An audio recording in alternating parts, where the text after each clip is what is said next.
A round of applause, please, for George.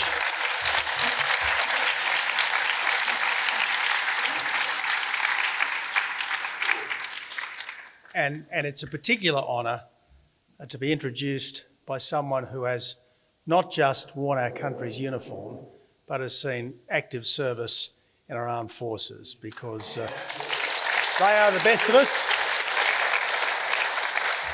and it's our duty to be worthy of them.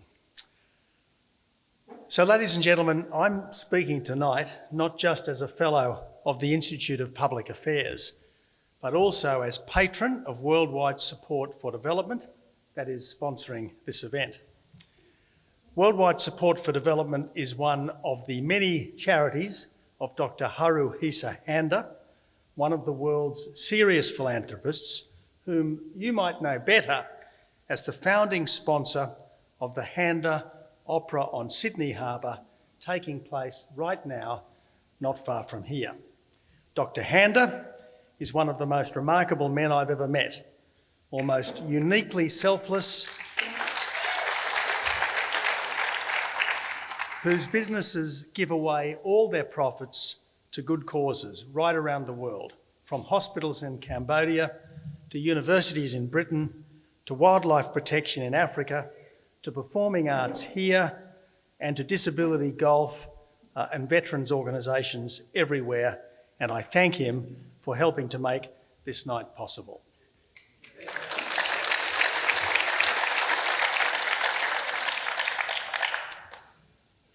Only last week, the Northern Beaches Rural Fire Brigades were helping to clean up after the second 1-in-100-year flood to hit the Hawkesbury in just 12 months. Yet despite the clinging mud, the ruined furniture, the lost possessions, and the financial cost of rebuilding twice in an area where flood insurance is almost impossible to get, the general sentiment, apart from getting Warragamba Dam better managed, was stoical. At least, the people cleaning out their places routinely said, at least no one is trying to bomb us.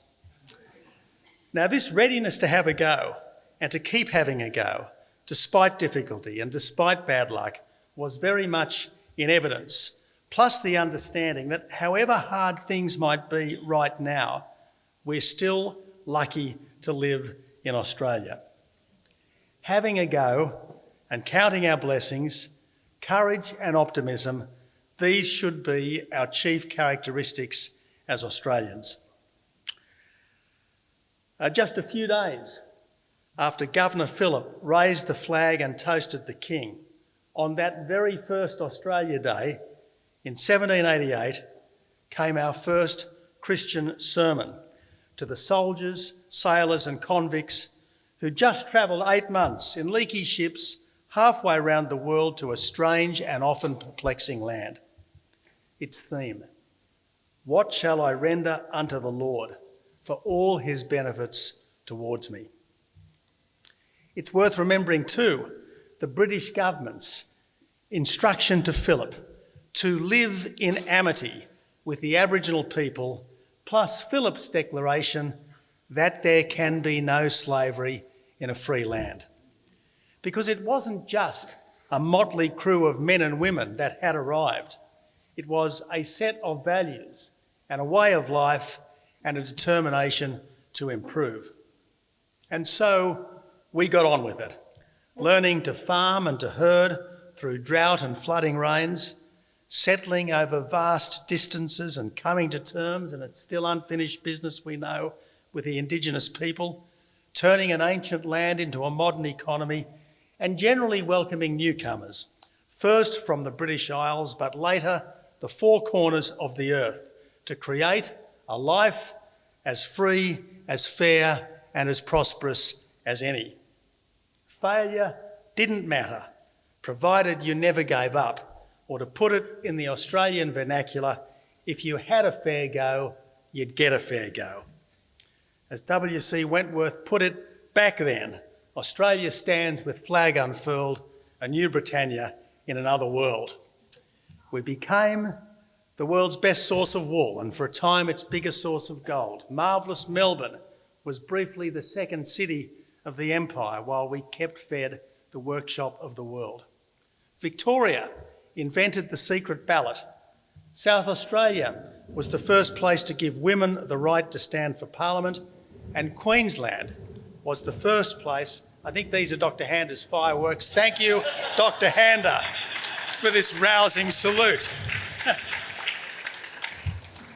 I always like to be accompanied by a bombardment.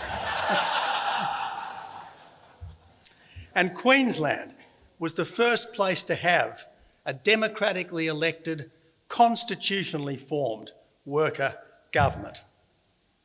Humbly relying on the blessings of Almighty God, we formed one indissoluble federal commonwealth under the Crown in 1901, one of the world's very first democracies, now one of the oldest, with an indigenous heritage, a British foundation and an immigrant character. An island nation we might have been, but insular never. When Britain chose to resist the violation of Belgium and the conquest of Europe, a great Labor leader vowed that Australians would stand behind the mother country to our last man and our last shilling. And from a population of scarcely 5 million, 450,000 volunteered, fully half of all men between 20 and 40. 330,000 served overseas, 155,000 were wounded, and 60,000 never came home, 46,000 lost defending France. As Charles Bean said of the first Anzacs, their story rises, as it will always rise, above the mists of ages, a monument to great-hearted men and for their nation, a possession forever. It was much the same a generation later, and while John Curtin famously said in our moment of greatest peril that Australia looks to America, free of any pangs as to our traditional kinship with the United Kingdom, he also said in a 1944 speech to MPs in London that we regard your history as part of the legacy that we ourselves claim, and ourselves as trustees for the British way of life, a people corresponding in purpose and in outlook to the motherland itself. Yet even in this greatest cataclysm, we tried to act with honour, not least when the Japanese submariners who attacked Sydney Harbour were buried with full military honours. Should we not accord full honours to such brave men as these? Declared Admiral Muirhead Gould when he was fiercely criticised because he said it must take courage of the very highest order to go out in a thing like that steel coffin. How many of us are really prepared to make 1,000th of the sacrifice that these men made? And today's intimate partnership between Australia and Japan was part founded on this extraordinary act of magnanimity. Now, given all our post-war achievements, the 1966 referendum, the multicultural migration, the unlocking of our mineral wealth and the harnessing of our rivers while creating the world's most livable cities, the development of some of the world's finest universities under Menzies, plus the economic reforms of the Hawke and Howard governments, which made Australia the best place in the world both to live and to work, it's hardly surprising that though the global G20's smallest member in terms of population, we are by no means the least in terms of power and influence. It is an amazing story that we should not take for granted or be oblivious to. Yet though there's never been less racism and never been better treatment for minorities, instead of applauding all that's been achieved, the black armband view of history, as Blaney puts it, is ever more pervasive. Our school students deserve better than politically correct brainwashing, with every subject taught from an indigenous, sustainability and Asian perspective. All of us deserve better than being treated like irresponsible children, as we have for much of the past 2 lost years, locked up in our homes and behind our borders and scolded by officials lest we not take a virus sufficiently seriously. There is a bolder, braver, better Australia that's always within our grasp, if only we have a go, and this centre for the Australian way of life will be a reminder of it. Now, if there's one thing to be gained from the horrors now unfolding in Ukraine, it is a restored sense of perspective. A flood, even an unprecedented one, that's a tragedy. A pandemic, even one unknown in our lifetimes, that's a trial. But a war of aggression, well, that's an atrocity that just has to be resisted by all feasible means.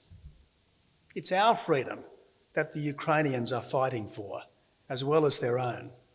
Because if one smaller country can be bullied by a bigger one, so can others.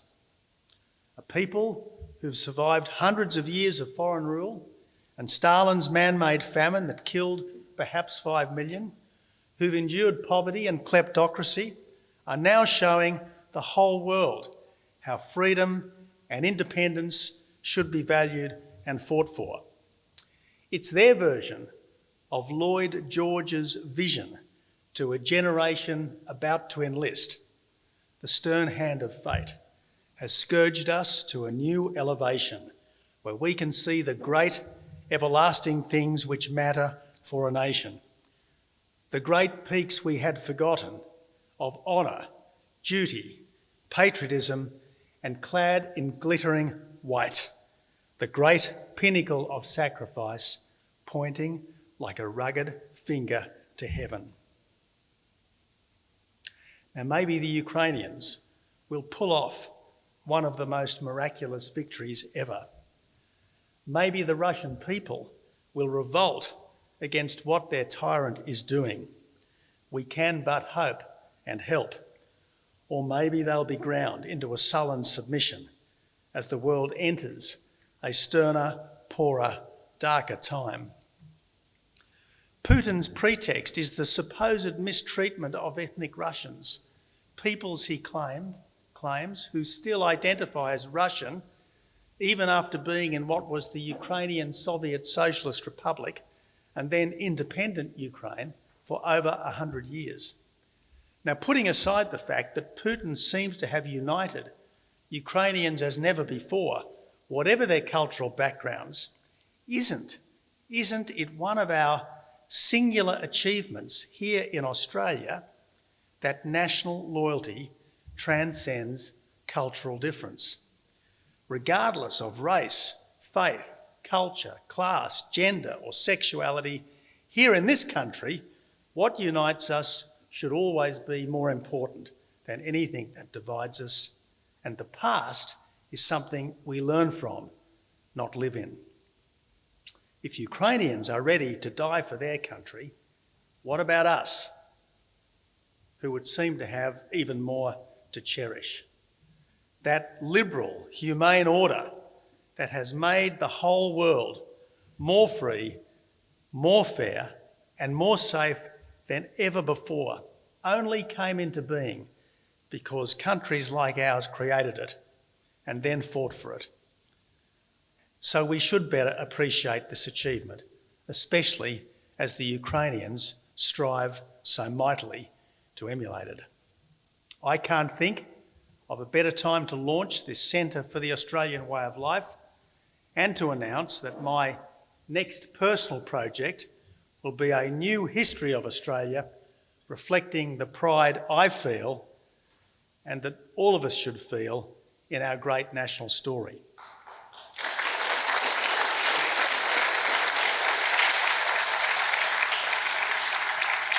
A story that might formally have begun just over 200 years ago, yet its origin lies in millennia past, in English forests and in outback deserts and on Mediterranean shores, and now extends into the wider world wherever we can lend a hand.